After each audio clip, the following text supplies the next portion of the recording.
Hello पिलामाने एबे पढ़िया म फଳାର ଚିହ୍ନ ହେଉଛି ଏମିତି ଦିଆହେବ ତଳେ ସବୁ ଅକ୍ଷର ତଳେ ଦିଆହେବ।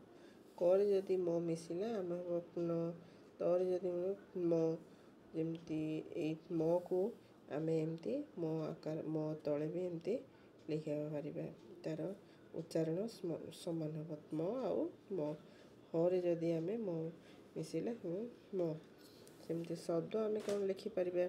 ପଦ୍ମ, ଜନ୍ମ, ଛଦ୍ମ, ରଶ୍ମି, ବ୍ରହ୍ମ, ସ୍ମୃତି, ଶ୍ମଶାନ, ସ୍ମରଣ, ସମ୍ମାନ, ମୃଣ୍ମୟ, ପଦ୍ମାବତୀ, ଅକସ୍ମାତ୍। ସେମିତି ଆମେ ପଦେ ଲେଖିପାରିବା ମ ଫଳା ବ୍ୟବହାର କରିକିନା।